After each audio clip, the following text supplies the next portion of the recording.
Hello and welcome to the Sales Report, where we will learn how alumni from one of the world's top sales programs have found success in their career and their life. Michigan State University graduates will discuss their professional journeys and the skills, knowledge, and habits required to be top performers. Michigan State Sales Leadership minor leverages the strength of two nationally ranked colleges, the Broad College of Business and the College of Communications, Arts, and Sciences. I'm your host, Sydney DeHorn, and today we have Mario McLean. Welcome, Mario. Thanks for having me. I'm excited to be here and share my experiences with everybody.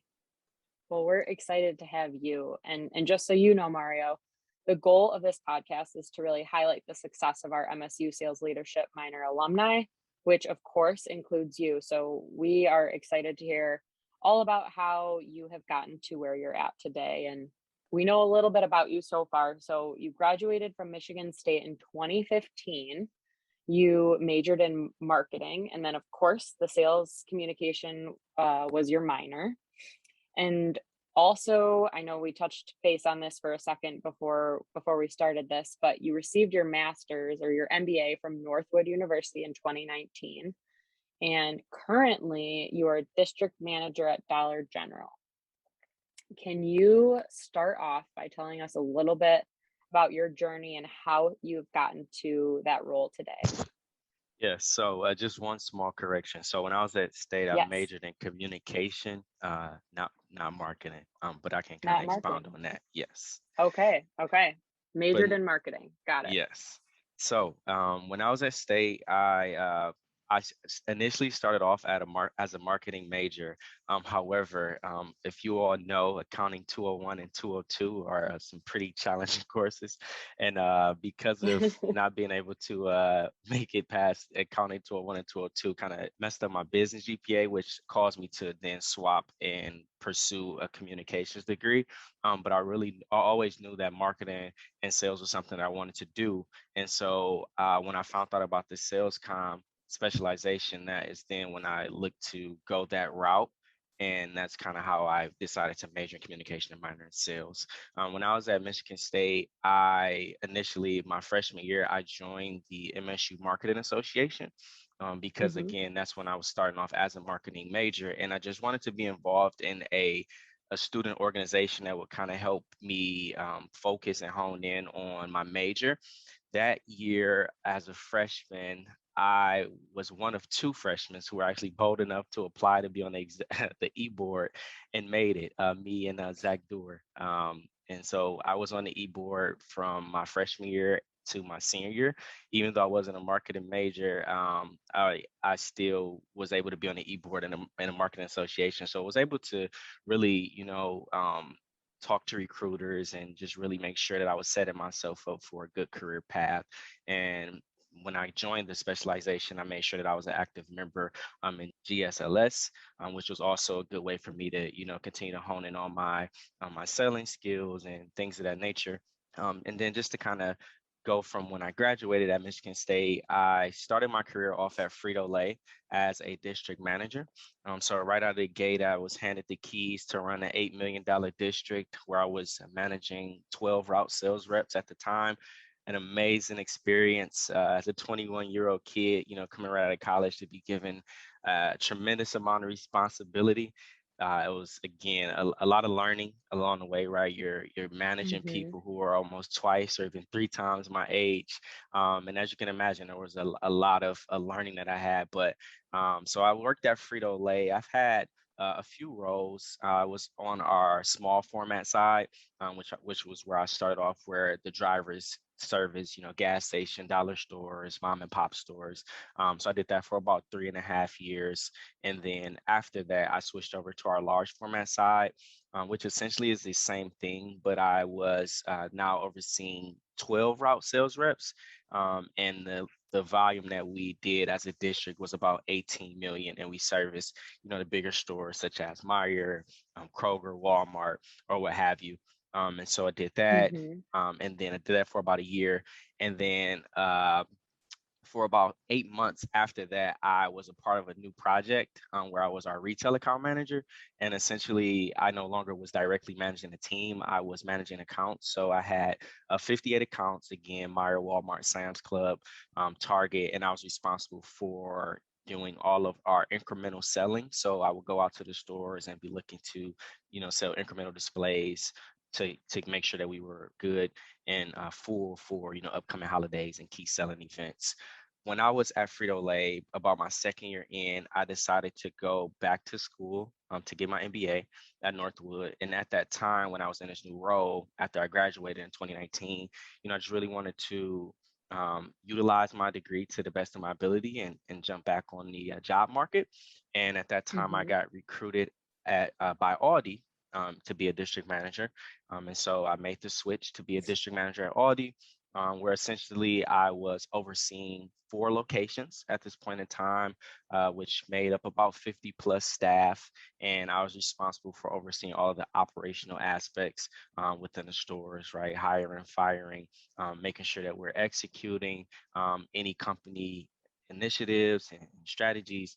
So a lot of leadership. So if I had to compare the two, I would say Frito-Lay was more of a selling job, where Audi was more so focused on the leadership aspect of it. And so I started my career at Audi about 2 weeks into before the pandemic. So my career there, I like to call it, was on steroids. And so it was pretty fast paced. And I Mm-hmm. had my second child at this time. So it was a lot going on. And about a year and a half into that role, I just decided, hey, this isn't something I see myself doing long term. And I just decided Mm-hmm. to just kind of step back and just take a break, because when you have kids, your time becomes extremely valuable. And so I made the decision to kind of step away from that role, and am now in the role that I'm in now, which is still a district manager at Dollar General. So I'm about 2 months into the role right now.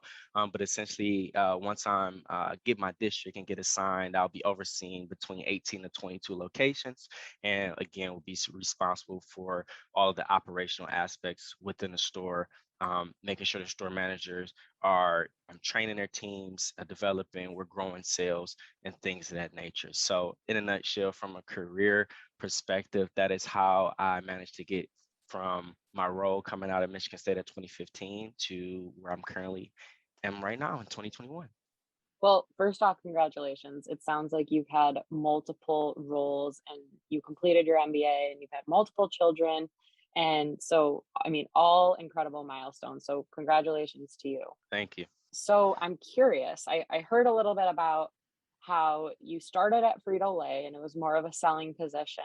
And then you switched over to Aldi and it was more of a leadership position. And now you're at Dollar General, which you haven't been there for too long now, but what has been your favorite so far and why? Out of all the roles that I've had, Yes. that's a tough one. I would say I'll say this. I'll say that out of the 3 roles that I've had, or the 3 companies that I worked at, each have taught me a little something different. So I'll say at Frito-Lay, it was a lot of networking. I developed some great relationships there. Even some of my drivers who I manage right now, because I had Dollar Generals when I was at Frito-Lay, and the district that I'm training in, I still know a lot of the drivers who service, the city of Detroit and things of that nature. So as I'm running into those drivers now out in the stores, they still remember me. And prior to that, they would always call me and check in. So I'll say, one, just the networking and the relationships that I've been able to build have taught me a lot. And then at Aldi, really just the leadership. Aldi, they give you a lot of responsibility, but they're a lot focused on the leadership of the district manager. So it was a lot of trainings that I went through, a lot of feedback, and I've been able to be very comfortable with delivering, I would say, negative feedback, which is something that's very hard to do. But you do it quite often at Aldi, where it Mhm. just kind of has become a part of my routine. And just coming into Dollar General, they're growing pretty fast as a company. So as a company, they are opening up about 1,000 stores per year, right? And so as you can imagine with that, that creates new opportunities for assistant store managers to become store managers. And so what we're seeing now is that, an assistant store manager might get promoted a bit early on. And so they need a lot of training. And so with that, with Hmm. me having, my experiences prior to joining Dollar General, I'll be able to now, help set um, development plans for the store manager, and just really focus on their training so that they can see the things that I see, and then really just kind of help the company grow as a whole. So I'll say all of my experiences have taught me something, and as I continue to grow, I'll just continue to take on, best practices that I've learned along the way. That's amazing. I definitely am excited to hear more about those experiences that you've had. But I know, so you're at Dollar General now, and you said you're managing 22 locations. Is that right? Yeah, so I'm unassigned right now, but when I get my district, that's typically average between about 18 to 22 locations is what district managers have. And I know you also mentioned a little bit about assistant store managers and then the promotion process to the store manager. What can you tell us a little bit about your day to day in terms of managing each of those locations? What does your job look like in terms of making sure that each of those locations is managed the right way, managed properly, and also what's your favorite part of each day? Yeah, so I'll start with the favorite part. My favorite part of just being in multi-unit management is that every day is different. Every day presents different challenges, and it Mhm. really boils down to how do you organize yourself as an individual. Because at the end of the day, if my team is performing good, it's a reflection of my leadership. If it's performing bad, it's a reflection of my leadership, right? So just really taking that accountability and really honing in on the opportunities and figure out how can we get the problem solved at the end of the day. And as far as what day to day looks like for me as a district manager, it's a lot of leading when you're not in a building, right? So it's a lot of either conference calls or looking through reports and just making sure that the team is all organized and on the same page. It's a lot of holding people accountable and just really setting clear goals.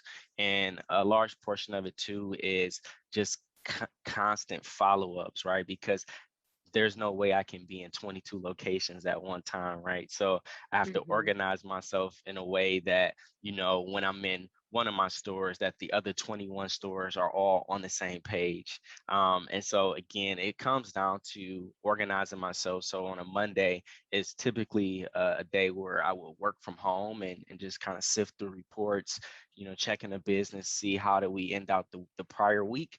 And then on that Monday, I'm really getting all of my notes together. Again, going through a lot of financials. So then on Tuesdays, we set up a conference call amongst the district. We'll talk about, hey, this was the game plan for last week. This is how we ended up. What are we looking for moving forward? And so it requires a lot on my end, a lot of future outlook.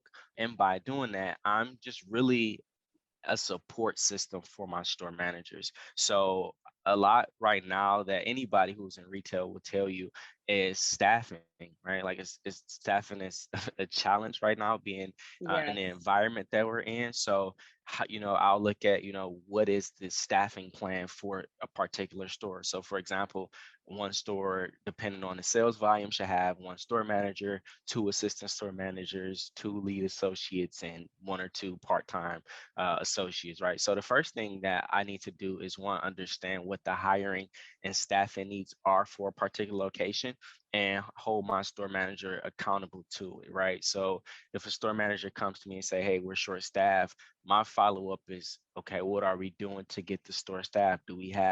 Are we actively hiring? Are you having any challenges with getting people in the system?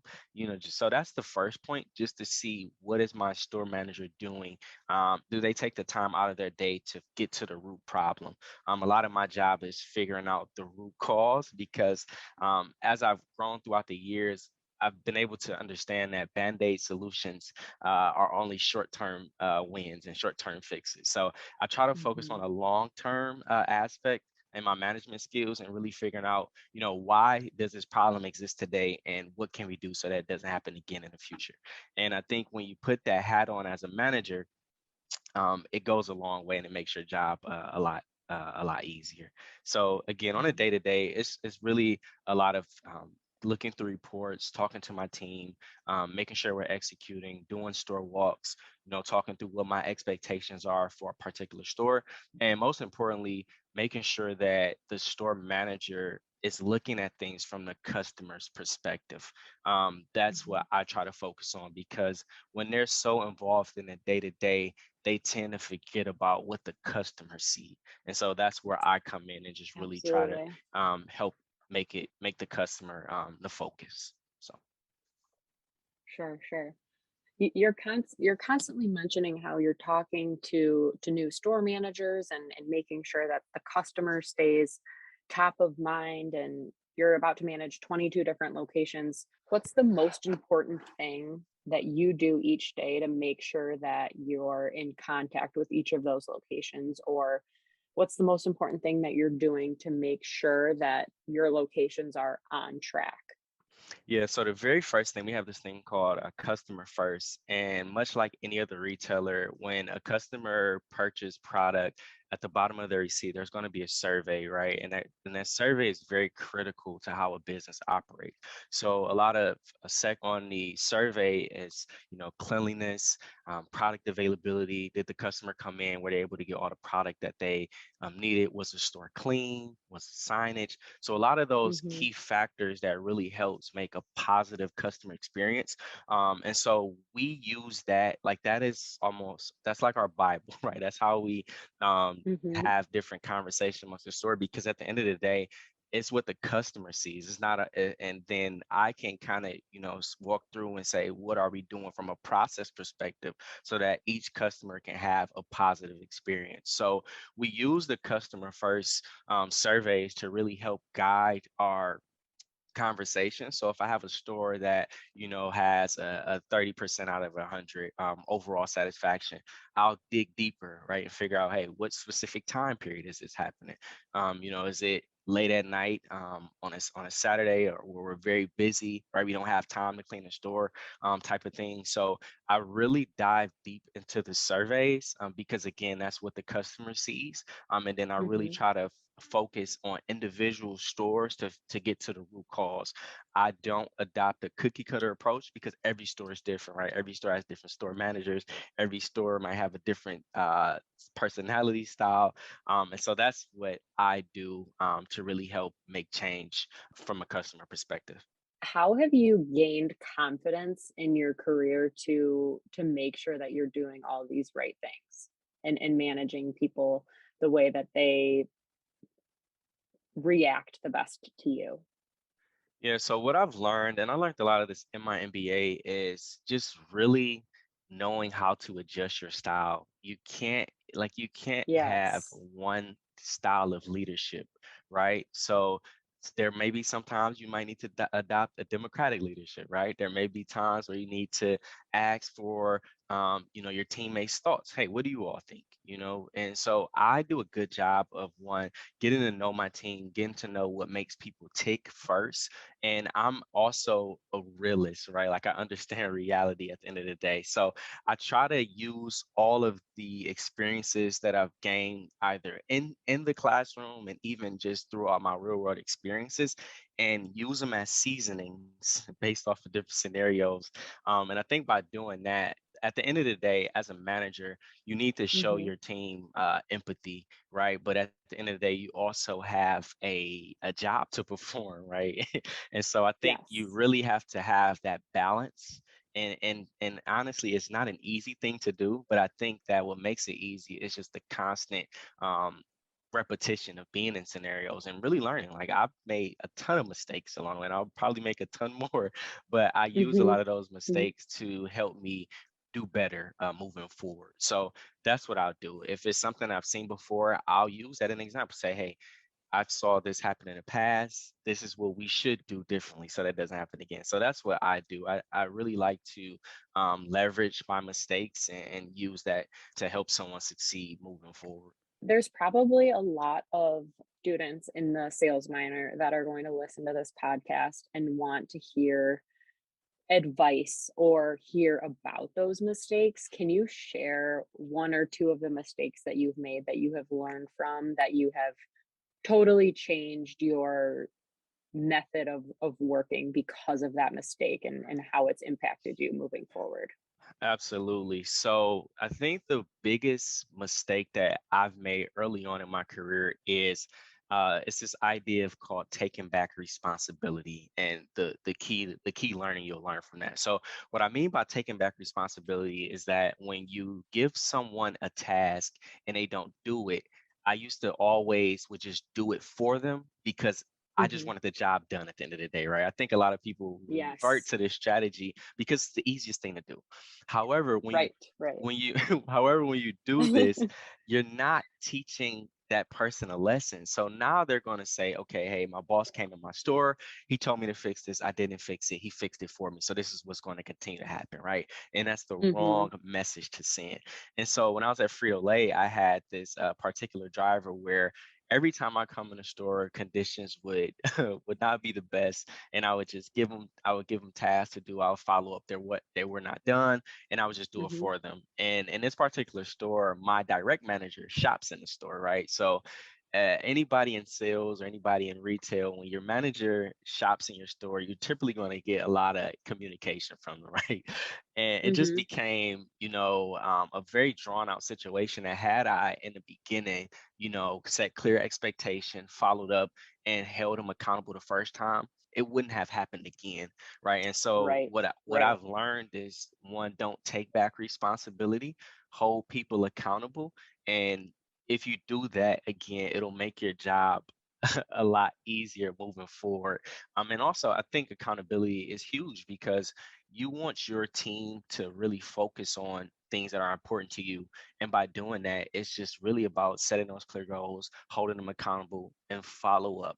Follow up mhm, is so important because mhm. it just really drills the point home, like, okay, we had a conversation, I didn't do it, we're going to have another conversation. I didn't do it, we'll have, you know what I mean? So it helps you be a lot more disciplined as a leader. Yeah, such good advice there, and I feel like when I was going through college, even high school, and this might have been more expressed to me by my parents because they're both in business, but I was constantly being harped on for following up with people. And, I know you just mentioned that. Can you share an example of what that would look like? I feel like when we're in college, sometimes we are told, hey, if you go to an interview, send a thank you note, but we don't actually know what that looks like. So, share an example of what a good follow up would be in a situation that you experience on a day to day. Yeah, so let's say, for example, if I walk in one of my stores and we do a detail store walk and we assign, I give them tasks, and the biggest thing on following up that will make it a lot easier is that timeline. I think that's one thing as a leader, we may give things that need to get done, but we never add that time piece. And so if I'm in a store and I say, hey, I need you to do X, Y, Z, and I need this done in 7 days, Mhm, immediately that lets that person know that on 7 days this task needs to be complete. So, and what's very important as a leader is that you come back on that seventh day, and it shouldn't be anything to talk about, right? Like, it should be very easy mhm, because you're both on the same page. So one, as far as making follow-up easy, is establishing, a time commitment.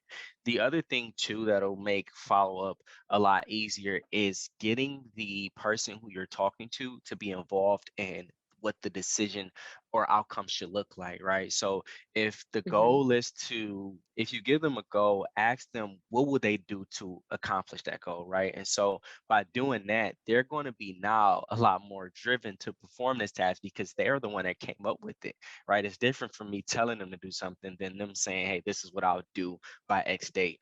So I think really getting that person involved in the decision making goes a long way, and it also gets their buy-in.